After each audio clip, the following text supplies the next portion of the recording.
ఈనాడును ఒక విషయంలో గట్టిగా మెచ్చుకోవాల్సింది ఏంటంటే, ఈనాడు డైరెక్ట్‌గా కాకుండా న్యూస్ టుడే అనే ఏజెన్సీ ద్వారా రిక్రూట్ చేసుకుంటది. న్యూస్ కలెక్ట్ చేసుకుంటది. అంటే స్ట్రింగర్స్ అంటారు గ్రౌండ్ లెవెల్‌లో. పార్ట్ టైమ్ అనమాట. వీళ్ళు వాళ్ళ పనాలు చేసుకుంటూ ఇది చెయ్యాలి. ఇందులో వార్తకింతని, ఫోటోకింతని, స్టోరీకింతని ఇట్లాగా డబ్బులొస్తాయి. అదే ఈటీవీకి వస్తే ఇంత అన్నటువంటిది ఈ టైప్‌లో వస్తుంటాయి.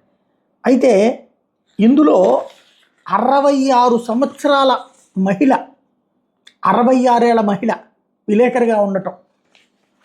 అది తిరువళ్ళూరులో. ఇవాళ వాళ్ళు వార్త రాస్తే గాని తెలియదు. చాలా అద్భుతమైన అంశం.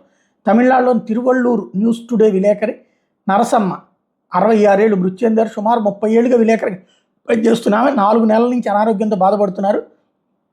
ఇటీవల ఆసుపత్రిలో చికిత్స పొంది డిశ్చార్జ్ అయ్యి ఇంటికి వచ్చారు. శుక్రవారం అర్ధరాత్రి శ్వాస తీసుకోవడంలో ఇబ్బంది తలెత్తడంతో కుటుంబీకులు సమీపంలోని ఆసుపత్రికి తరలించారు. కానీ అప్పటికే మృతి చెందినట్టు వైద్యులు ధృవీకరించారు. ఇదివరకు అలాగే స్ట్రింగర్స్కి సంబంధించి వార్తలు అవి వచ్చేది కాదు, వాళ్ళకి సంబంధించినటువంటి ఉండేది కాదు.